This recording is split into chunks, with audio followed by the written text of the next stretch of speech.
Hello friends, आप देख रहे हैं टेक्निकल हिंदी गुरुजी और आपका बहुत बहुत स्वागत है टेक्निकल हिंदी गुरुजी चैनल पर।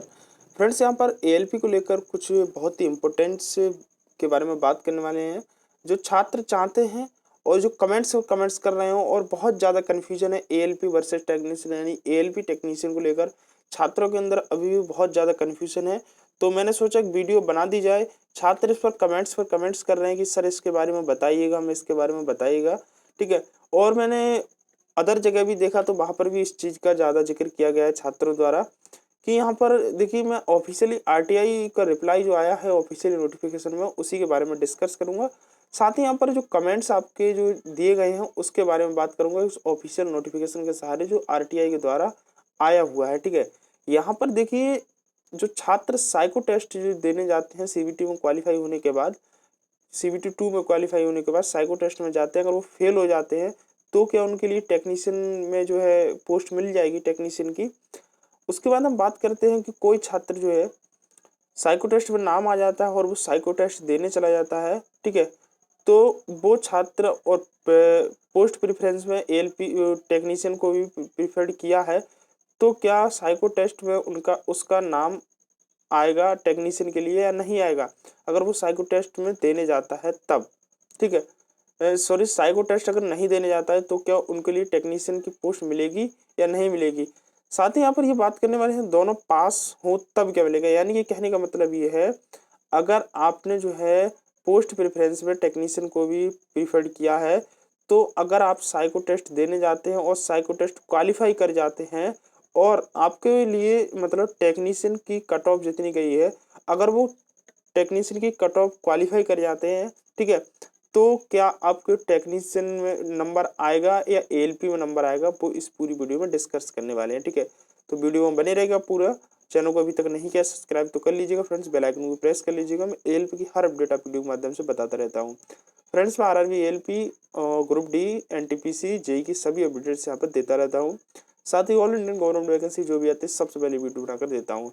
वीडियो को अभी से कर दीजिए लाइक। आप वीडियो को लाइक नहीं करते, पूरा वीडियो कंप्लीट देखने के बाद भी आप वीडियो को लाइक नहीं करते हैं फ्रेंड्स। ज़्यादा से ज़्यादा लाइक कीजिए, ज़्यादा से ज़्यादा शेयर कीजिए। आप हमें इंस्टाग्राम, फेसबुक, ट्विटर पर भी फॉलो कर सकते हैं, लिंक वीडियो के डिस्क्रिप्शन में मिलेगी। तो ठीक है फ्रेंड्स, इन तीनों के बारे में हम डिस्कस करेंगे। RTI officially reply case, RTI का ऑफिशियली नोटिस आया हुआ था उसके माध्यम से। ठीक है। तो जैसा कि फ्रेंड्स आप स्क्रीन पर देख पा रहे हैं, यहाँ पर आप देख सकते हैं ये नोटिफिकेशन जो है सिकंदराबाद द्वारा पब्लिश किया गया था आरटीआई का नोटिफिकेशन। ये नोटिफिकेशन जो है 2014 की वैकेंसी का है, जब एएलपी टेक्नीशियन की वैकेंसी थी। रिजल्ट में बहुत ज़्यादा देरी हो रही थी, तो छात्रों के मन में यही सब सवाल थे जो मैंने अभी 3 सवाल आपको बताए कि जो है अगर हम साइको टेस्ट क्वालिफाई कर देते हैं तो टेक्नीशियन मिलेगा, जो है आप जो है साइको टेस्ट में नहीं जाते हैं या फेल हो जाते हैं तो टेक्नीशियन मिलेगा क्या। ये जो मैंने 3 सवाल आपको अभी बताए, उन तीनों सवालों को लेकर यहाँ पर बहुत कन्फ्यूजन था 2014 की वैकेंसी के, क्योंकि रिजल्ट काफ़ी लेट हो रहा था एएलपी टेक्नीशियन का।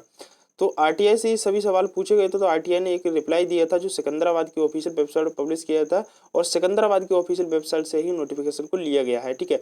तो यहाँ पर आप देख सकते हैं कुछ दिया गया है नोटिफिकेशन, वो हम आपको पूरा पढ़कर बताएंगे। ठीक है। तो जैसा कि फ्रेंड्स आप देख पा रहे हैं, आईएएस दशरथ रामी रेड्डी, ठीक है, यहाँ पर age 33 years, the in the capacity of member secretary and PIO as per RTI act 2005। ठीक है। यानी कि जो पीआईओ का मतलब यहाँ पर जो है, वो हमारा पीआईओ का मतलब है पब्लिक इंफॉर्मेशन ऑफिसर। ठीक है।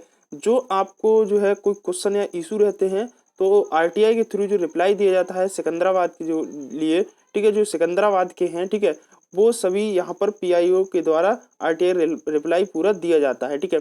लेकिन अब हम बात करते हैं, यहाँ पर काफ़ी सारे रीजंस यहाँ पर दिए गए हैं जो छात्रों द्वारा पूछे गए थे, लेकिन हमने जो इस वीडियो में आपको सबसे पहले बताए थे वो तीन डिस्कस करेंगे, 3 बातों के बारे में, वही सब आपके लिए यहाँ पर देखने वाले हैं, क्योंकि सभी पूरा नोटिफिकेशन अगर हम देखते हैं तो नोटिफिकेशन काफ़ी बड़ा है, बहुत देर में पड़ जाएगा। ठीक है। लेकिन हम यहाँ पर 3 टॉपिक के बारे में बात करेंगे और 3 टॉपिक के बारे में यहाँ पर हम देख लेते हैं जो आपके लिए बहुत ही इंपॉर्टेंट है। तो फ्रेंड्स यहाँ पर आप देख सकते हैं पैराग्राफ नंबर ई में, यहाँ पर आपके लिए आपको रिप्लाई मिल जाएगा। यहाँ पर दिया हुआ है, candidate should also note the that RRB will allot various categories to various candidates based on the their option furnished in the application। यानी कि इनका कहने का मतलब है कि आपको जो जॉब मिलेगी, ठीक है, वो आपके देयर ऑप्शन मतलब जो आपने प्रेफरेंस को भरा है फॉर्म भरते समय, उसी प्रेफरेंस के हिसाब से आपको जो है पोस्ट जो है अलॉट की जाएगी। यानी ठीक है, वेरियस पोस्ट कैटेगरी आपके लिए अलॉट की जाएगी रेलवे द्वारा, आरआरबी द्वारा। ठीक है, यानी कि कहने का मतलब ये है, इसमें जो पोस्ट थी वो एएलपी टेक्नीशियन की थी।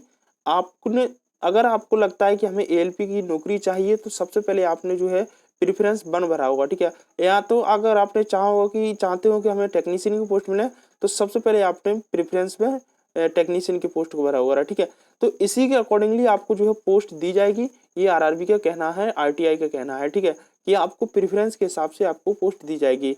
आगे बताया गया है यहाँ पर कि and accordingly the selected candidate will be called for document verification, during which candidates are required to produce all original certificate of prescribed qualification for the post selected, failing which their candidate will be rejected and will not considered for any of the categories of CN 01 to 014। ठीक है, यहाँ पर कहना है इनका कि अगर आप जो है क्वालिफाई कर जाते हैं तो आपको डॉक्यूमेंट वेरिफिकेशन के लिए बुलाया जाएगा। अगर आपके पास जो है सभी रेलवे के जितने भी अलग बनते हैं, मैंने बताया थे पहले कि रेलवे जो है सभी अपने डॉक्यूमेंट्स अलग अपने फॉर्मेट में बनवाता है। अगर आपके पास सभी ओरिजिनल और उस फॉर्मेट में डॉक्यूमेंट नहीं होते हैं तो आपको जो है वहाँ पर डिस्क्वालीफाई कर दिया जाएगा और आपको वहाँ पर रिजेक्ट कर दिया जाएगा। ठीक है, फिर आप जो है ना ही एएलपी के लिए काम रहेंगे ना ही टेक्नीशियन के लिए, वहाँ पर जो है आप क्वालिफाई होंगे, आपको एएलपी टेक्नीशियन दोनों में डिस्क्वालीफाई कर दिया जाएगा। ठीक है, ये कहना है इनका। फ्रेंड्स यहाँ पर ये नेक्स्ट है, यहाँ पर एफ पैराग्राफ, ये बहुत ही इंपॉर्टेंट आपके लिए है। यहाँ पर मैं आपको बता देता हूँ, candidate who are found not suitable in the aptitude test. ठीक है, यहाँ पर बताया गया है कि यहाँ पर जो आपका एप्टीट्यूड टेस्ट है वहाँ पर जो है आप सुटेबल रहते हैं नहीं रहते हैं वो बाद की बात है। ठीक है, तो फ्रेंड्स आपको इतना तो पता होगा कि आपको जो एप्टीट्यूड यानी साइको टेस्ट होगा उसमें 5 बैटरी यानी 5 बैटरी टेस्ट आपके किए जाएंगे। अगर आप यहाँ पर जो कहने का मतलब है who are found not suitable in the aptitude test, यानी कहने का मतलब ये है कि अगर आप किसी एक बैटरी टेस्ट में भी अगर डिस्क्वालीफाई यानी फेल हो जाते हैं तो आपको जो है वहाँ पर इसके लिए सुटेबल नहीं रहेंगे। ठीक है, यहाँ पर जो आपकी बताया गया है कि will not be considering for the post of assistant loco pilot, यानी कि आप एएलपी पोस्ट के लिए भी एएलपी पोस्ट के लिए सुटेबल नहीं रहते हैं। यानी कहने का मतलब ये है कि आप जो एप्टीट्यूड टेस्ट यानी साइको टेस्ट जो होता है वो आपको उसमें 5 बैटरी टेस्ट किए जाएंगे, जिस प्रत्येक बैटरी टेस्ट में आपके लिए शायद 42 नंबर लाना जरूरी है। ठीक है, अगर आप किसी एक बैटरी टेस्ट में भी आप डिस्क्वालीफाई हो गए यानी फेल हो गए तो वहाँ से आपके लिए एएलपी की पोस्ट के लिए डिस्क्वालीफाई कर दिया जाएगा, आपको फिर एएलपी की पोस्ट नहीं मिलेगी। यानी 5 बैटरी टेस्ट आपको क्वालिफाई करने पड़ेंगे। आगे बताया गया है यहाँ पर candidate should clearly understand that their performance in the aptitude test does not effect their chances of the getting selected for the various technician category.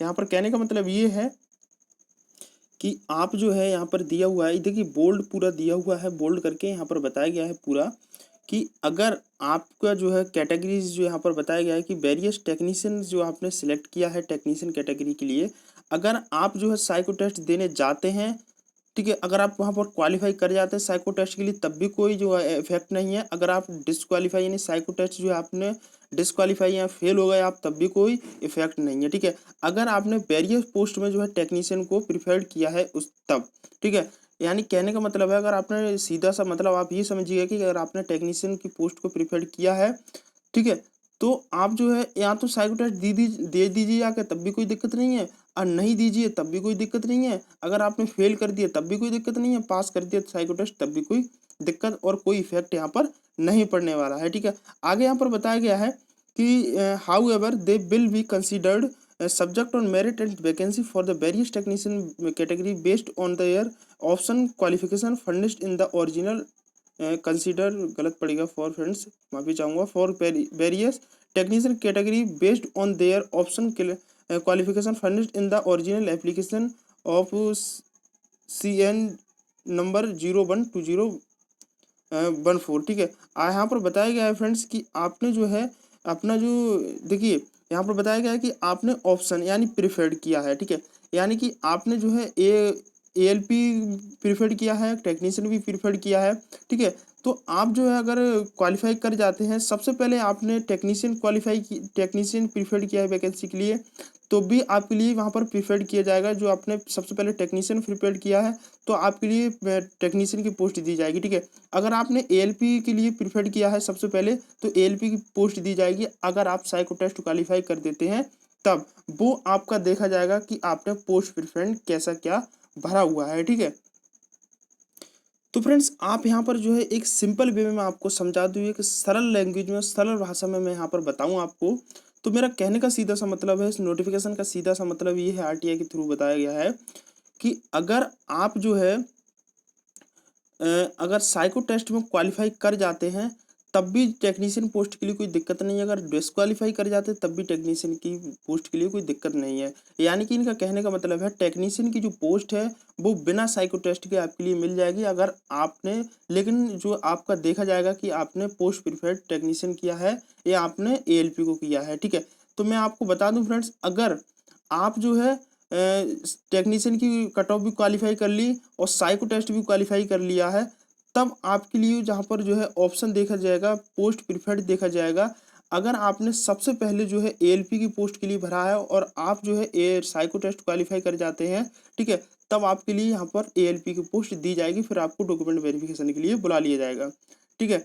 उसके बाद फ्रेंड्स मैं आपको बता दूं, अगर आपने वहाँ पर जो है सबसे पहले टेक्नीशियन की पोस्ट को फिलअप किया है, ठीक है, तो आपको जो है टेक्नीशियन की पोस्ट यहाँ पर मिलेगी, ठीक है। तो फिलहाल ये था इस आरटीआई के ऑफिशियल नोटिफिकेशन में अपडेट। तो देखिए फ्रेंड्स, वैसे तो मैंने जो सभी वीडियो मेरी थी सभी में मैंने इस चीज़ के बारे में जिक्र किया है और सभी बता दिया है, ठीक है।